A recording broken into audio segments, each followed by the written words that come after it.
So we're going to learn now about logic models, which are the way in which these ideas we've been talking about related to theory and models and variables and relationships, the way that those ideas apply to public policies, programs, interventions of different kinds that you may be working with. Now, this notion of a logic model, the concept, the tool, really, of a logic model, um, is increasingly used in many different areas of government policy and government work at the federal level, at state level, international organizations like the UN and the World Bank use logic models. Foundations are increasingly using logic models. The nonprofit sector, school systems, they're increasingly visible um, uh, all over the field of public affairs, and they're sometimes referred to as program theories, or you'll see them called outcome sequence charts or theories of change. But by far the most common term is logic model, and they're essentially graphical models like the ones we've been looking at that involve variables and relationships that show a kind of pattern of cause and effect um, relationships, but they're focused on particularly on a program or an intervention and how it produces some desired outcome. So in a logic model, the independent variable is a program or intervention, and the dependent variable is the outcome that that program seeks to achieve. And um, okay, what are the usefulness of what's the usefulness of a logic model? Well, to begin with, a logic model helps communicate the design or logic of a program. The name logic model comes from the fact that they illustrate the logic of a program, meaning the way in which a program works. And so just to communicate that is an important feature of a logic model, important usefulness of a logic model.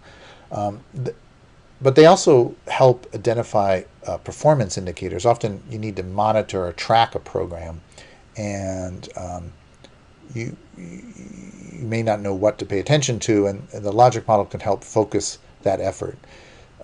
Programs are also often evaluated in more long-term program evaluations, and in particular, the outcomes of the program are evaluated. And so the logic model helps identify the outcomes, not just the ultimate outcomes, but some of the important intermediate outcomes that are often the more practical things to actually measure and evaluate.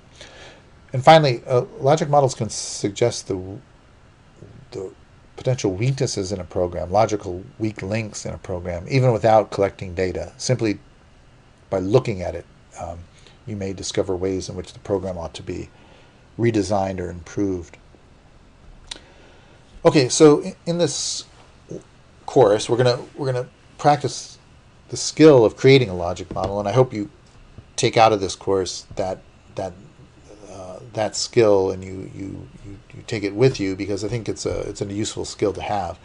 And you're going to develop that in particular with project one, which is one in which you find a program or intervention, and you're going to create a logic model representing that program or intervention. So to get you started on that project, I'm going to illustrate it here with a program, a gun buyback program in Essex County.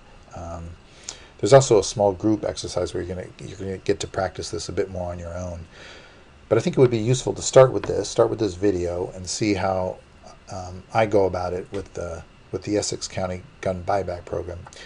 Now, I should mention it starts with a program. So when you begin, you need to learn about the program and learn about its assumptions. So for project number one, for example, you're gonna find a program, and it's or intervention that and find something that's focused, not something that's too multidimensional or multifaceted. It's better to begin with a simpler kind of program, because you don't want to be overwhelmed with a lot of details and multiple activities going on at the same time. So find a focused program or intervention. But it could be a federal government program, it could be a state or local government program, it could be a foundation initiative, it could be a local nonprofit program, a program run by a school system, um, a local police department, a parks department. There are all kinds of initiatives and programs. It's really sort of the essential building block of the work of public and nonprofit management. And you'll typically find this kind of information, or find a program and information about it in a press release. Maybe most programs that are rolled out have a come with a press release at the beginning that describes the program. Most programs have a website, or at least a page on a website where the program is described. Sometimes you can learn about a program through a newspaper article or a news video, and that's what we're going to do. We're going to look at a video about this Essex County program, but you really need to learn about the program first before you can do the logic model. So a very important step in producing a logic model, if you don't know a lot about the program already, is to read about it. And if you're doing this kind of thing in a more a more serious context, where you're producing a logic model, let's say for as part of a professional activity, or part of a grant proposal or whatever, you may want to even interview program people about the program. You might want to do some site visits, look at original grant applications about the program. There's often a lot you can learn just by reading the documentation that exists for a program and interviewing people, and that may all be part of what goes into developing a logic model. But we're going to begin with a simpler task, which is just listening to a video about a program, and then we'll develop our logic model from there. So I'm going to play the video. I want you to listen to it, and then I'm going to sort of articulate the steps of a logic model, and then in a subsequent video I'm going to show you how to sketch out the logic model using PowerPoint as a kind of graphical tool. So let's go to the video now.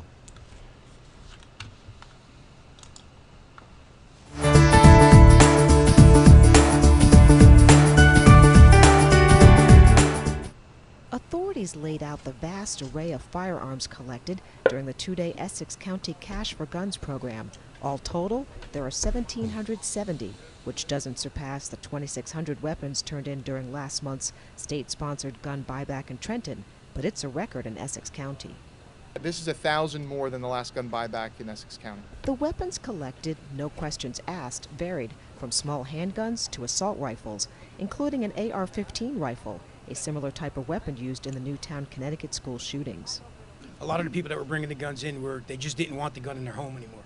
After a situation like Newtown occurs, it brings the gun awareness to a lot of people.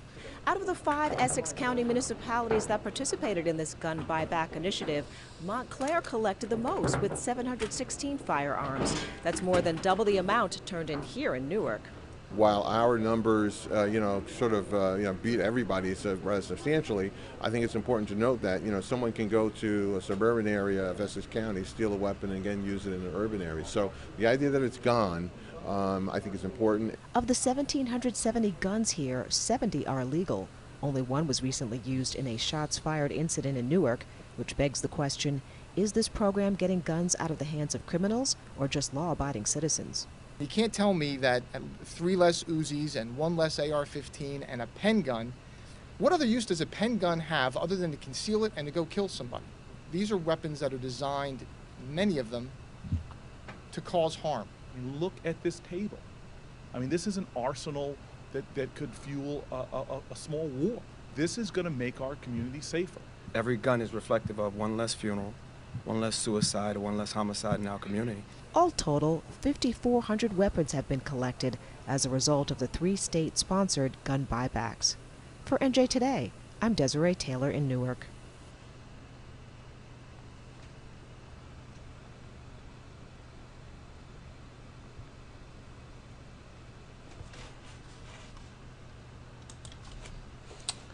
Okay, that's the program that we're gonna use as our example. Okay, so let me just kind of outline the steps. The subsequent video will do the actual logic model. But here's the tips that I would suggest for trying to take this kind of information about a program. You may need to listen to the video again or read more about the program if you're doing this for Project 1, obviously. But I think we've got enough from that short video to at least do a simple logic model for this program. which isn't too complex. But here are my suggested tips for doing this. So start with a single outcome, or y variable. So that's your dependent variable. My suggestion would be to start with that, then add a single x variable representing the program. Okay, so we have the program and the outcome. Then put the program on the left and the outcome on the right, or x on the left, y on the right. And so that, in other words, do it as the simplest form of a model with one x and one y connected by an arrow. And then begin adding intervening variables between x and y that represent how the program works.